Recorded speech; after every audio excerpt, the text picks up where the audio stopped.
that you want, for all that you believe. It's right to fight for what we want, to live the way we please. As long as we have done our best, then no one can do more. Hi there! Welcome to the holy flaming crap! What happened to you? Where are you? I'm over here. Cooey! Hello? Over here. In front of you. That's Hello? better. Hello? What the... Oh my giddy aunt. What happened? There was an assassination attempt. Oh! Oh, do tell. I want to know if I got my money's worth. It seems. It appears that I attempted to assassinate myself. Now, Right. whether this is because of some future crime that I'm going to commit, or whether it was just laziness on my part or tiredness on my part, but I ran myself over in my own car. This is where we pause for laughter from the audience. Probably put some in. You can't... You do know that words are slightly eluding me with this, don't you? Yeah, I did a Brian Harvey. Yeah. Yeah, you probably find it on Steam. Steam, get it? E17. Ah, They're having this on a sale at the moment, Steam, huh? ah. Yeah. I got a new camera, you've got... Well, bugger all, really. It suits you, it covers your face, it's no bad thing. So tell the nice boys and girls and that one git who keeps giving us a thumbs down, bastard, what happened? I was driving along Worthing Seafront, and it was the last day of our cycle challenge thingy, for which I was a support driver. Yeah. And so obviously I have a pretend day job in order to deter suspicion from the likes of the CIA, Yeah. MI5, Mossad, etc. And so the CEO of this company that provides me with my pretend day job was riding on this particular leg, and I was desperate to get... He was on your leg? I was desperate to get a photo of him, so I pulled in front, pulled over to the side, and this vehicle was a hire car. And I forgot, I think it was tiredness, because I'd been doing some 15-hour days of driving, and Yeah. I think I forgot to engage the little tiny switch, which is an electronic handbrake. And as I got out of the car, with cameras in hand, if you can imagine, cars there, and doors here, and the car started rolling back because it was a diesel, and essentially you don't, and there's no clutch or anything, so you just take your foot off the brake. Was it an automatic? It was an automatic, yes. There's your problem. And so it started rolling back, and I couldn't stop it. And what happened was I ended up on the road, and I ended up being kind of turning over, desperately trying to stop this car, and I was being dragged along the road, and I've knackered my knees. And then the door went over my head, and then I was able to get up and go and engage the handbrake. It could have been a lot more serious, to be honest. And then just as the moment I got up, with essentially the skin flayed from my knees, the CEO of the company rode by and asked if I was okay. So that pretend day job, any career aspirations I had, they're gone. Oh, I don't know. They might look at you as a charity case. On the other hand, if I wanted a high profile, I've definitely got it now. Well, low profile, really. True. Sort of ground floor. Yeah, am I looking in the right direction? I'm not going to tell you. I like that. So tell us more about this really cool bicycle ride you didn't do. It involved us driving up from Whiteley, which is near Portsmouth on the south coast. And on Saturday morning, we drove up in 4 vehicles up to Glasgow. Over here. And I have to say, I don't mean any disrespect to the Scots here, but Glasgow is possibly the most intimidating place I've ever been. See you, teddy bear. We were staying, so we stayed in a different hotel every night, and we deliberately kind of did it so that we had like crap hotels to start with, and as we came down the country, as we came down the country, they got better and better because obviously these guys were riding 900 miles. and they were riding between all the different They branches of would our. ride 900 miles and they would ride 900 more. So they were riding 900 miles between all the different locations. Anyway, and I was in the. So we stayed in a Euro hostel in Glasgow the first night, and it was a Saturday night, and for some reason there were like about, and I am not kidding, about 300 different hen parties going on, and there was a woman in the foyer with a massive glass of wine, and essentially she tried to start a fight with someone else, and everybody in the entire city seemed to want to have a fight with somebody else. There was one slight beacon of hope in that I found no less than 2 Mackenzie Trench police boxes in Glasgow. Huzzah! Yes. Hurrah! Anyway, so essentially, I was one of. Although we took 4 vehicles up, we came back in 3 because we left one of them up there because we didn't need it. And I was essentially driving a support vehicle, and the whole boot was full of food, drink, bandages, repairs, spare tires, that kind of thing.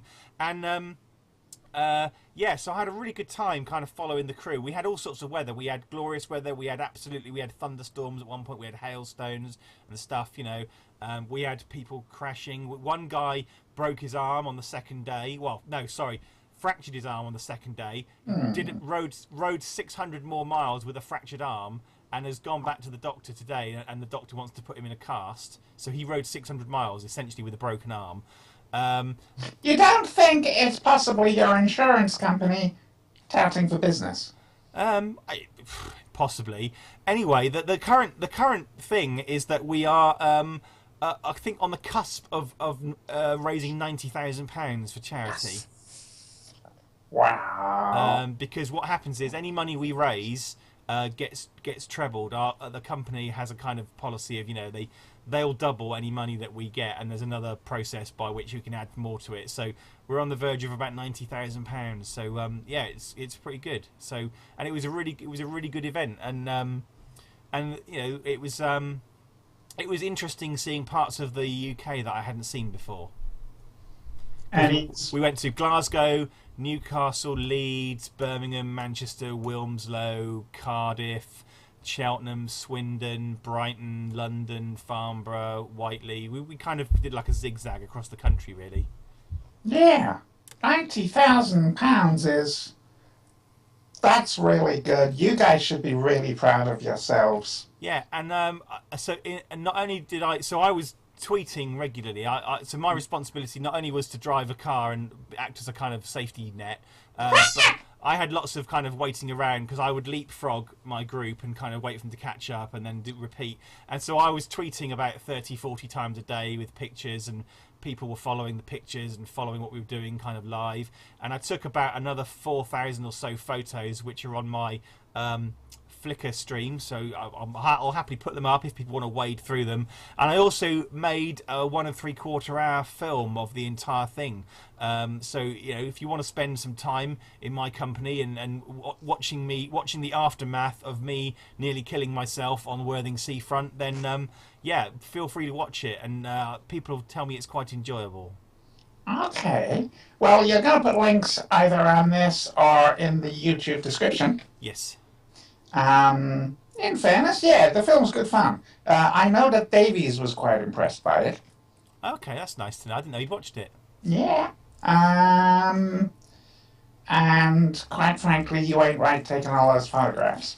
Well, I just thought if I'm going to do this job, I'm going to do it properly, So I just thought, they're kind enough to have me along as a support driver, but I just thought that I'm not just going to do the bare minimum. I thought I'd do a proper job of it. And in fact, they said to me afterwards, that they've never had video done before, so I think they really appreciated it. So, cool. and I just regularly did kind of pieces to video throughout the day and got people to talk to the camera and stuff like that. So it's it'll be a good memento for them, because for some of these guys, it's probably one of the best things they've ever done is ride that number of miles in a week.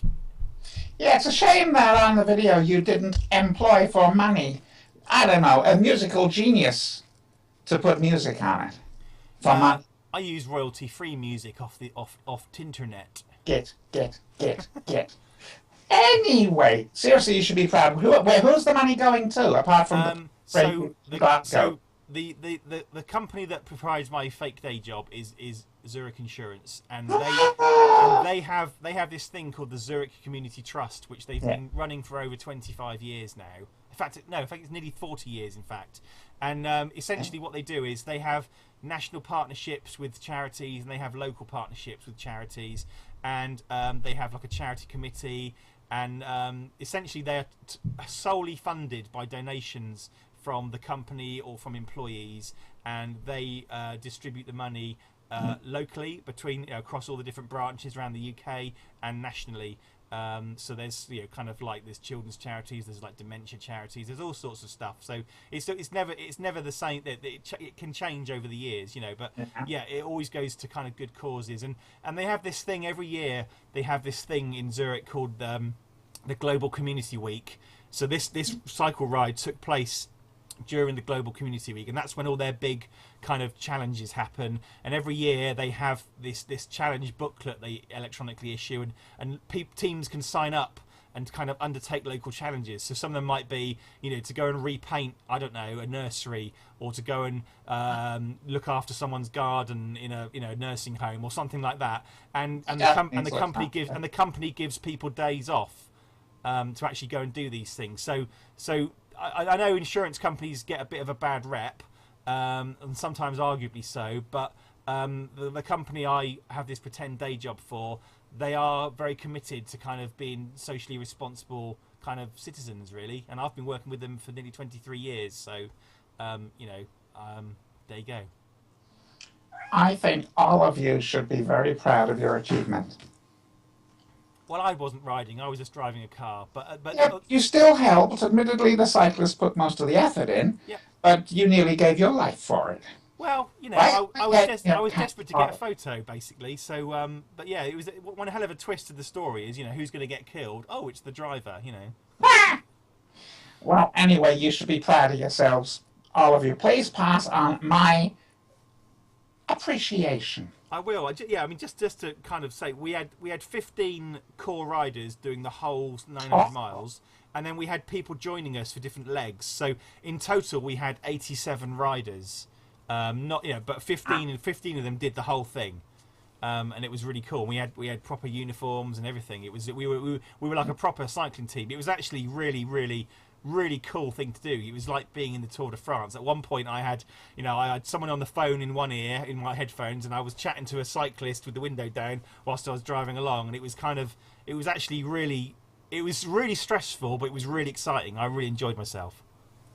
Well, I think that's cool. Will you do it again next year or something similar? If they ask me, they're thinking about possibly not doing a cycle thing next year, because they've done it for about 6 years in a row. Or they might be thinking of doing something in Europe. I don't know. Okay, cool. Well, be proud. Thanks. And heal. And when you come around to editing this video, spell my name right. It's D-A-F-F-I. Yeah, well, it's been a bit difficult lately because, the hand's been playing me up. Yeah. And the inbuilt laser-on destroyer isn't quite functioning either. I've just had a cat's bottom right next to my face. More powerful than any sidearm. Play the end theme tune. Okay. It's over there. No! Oh. Hello?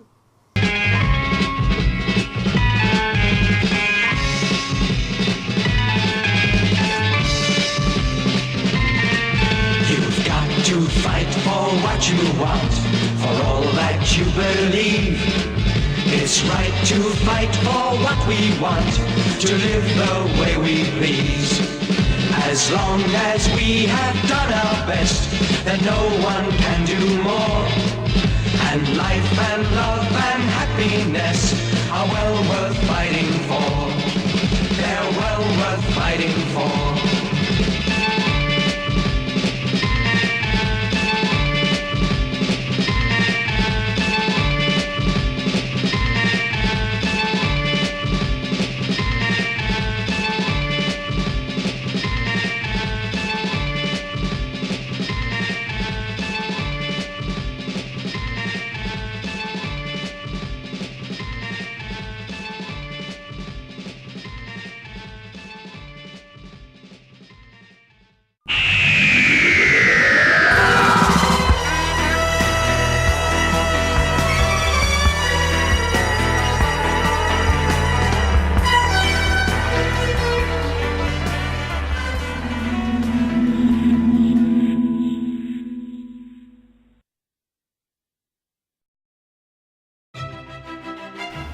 Historical stories were an old tradition in early episodes of Doctor Who, but after the second Doctor, they had generally been tinged with elements of science fiction. In an unusual move, Cambridge Smythe decided that for his first season as producer, he would reintroduce some pure historical adventures that would instruct and educate the masses. Thus it was that the 83rd Doctor, oblivious to danger as ever, arrived smack between the closely fought lines of the Battle of Stalingrad in the episode entitled The Steel Trap.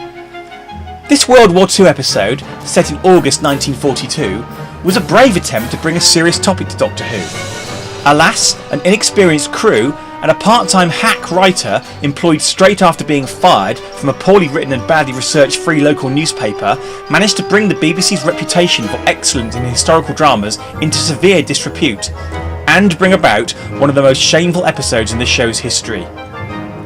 It was bad enough that the adventure depicted heroic German forces fighting against an evil Soviet oppressor, but to place Stalingrad on German soil just outside Berlin was inexcusable. To add more fuel to the fire of controversy, the Germans were shown to be fighting alongside the Allies, and the German Field Marshal Friedrich Paulus was portrayed as a brave American general bearing a startling resemblance to the writer of the episode. Meanwhile, the evil and odious Stalin bore an uncanny similarity to the editor of a certain poorly written and badly researched free local newspaper. The historical inaccuracies did not stop there. Soviet and German soldiers alike were equipped with laser rifles as standard equipment, and both sides had enormous ground burrowing machines with which they could attack enemy positions on either side of the Volga. The RAF were shown to fly silver rocket ships from a massive space station orbiting the Earth, and there was a Soviet base on the moon which threatened all mankind. Intended as a historical drama, the episode was almost complete fantasy, with no mention of any of the real issues or events of this era, not to mention the sacrifices made by the brave men and women who died during the war. In addition, the Doctor appeared not to realise himself that things weren't really as they should be, despite his extensive knowledge of the period, not to mention his first-hand experience. The episode concluded with the Doctor ensuring the ultimate victory of Germany and the Allies over the Red Army, whereupon he joined with Millicent in a rousing rendition of Deutschland über alles before departing in the TARDIS. Almost immediately after the episode was aired, Cambridge Smythe was hauled before the BBC's Editorial Standards Committee, who demanded to know what the hell he was playing at.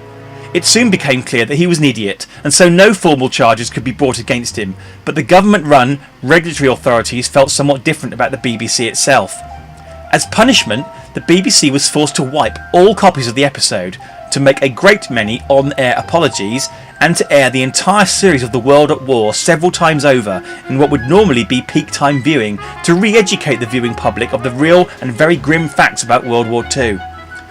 This did not prevent the newspaper editor, now the laughingstock of the country and referred to forevermore as Stalin, from successfully suing the BBC for several £1 million, whereupon he retired, ironically, to a hotel resort in modern Russia. It was a complete travesty, and the BBC's own internal inquiry afterwards revealed that none of the production team had done the slightest research into the actual era in which the episode was supposed to be set, relying simply upon the writer's screenplay and hastily scribbled explanatory notes and stick drawings to create the sets and props. Interviewed a few months after the dust had settled, Cambridge Smythe remarked they should probably have twigged that something was wrong when the script was submitted, having been written entirely in crayon.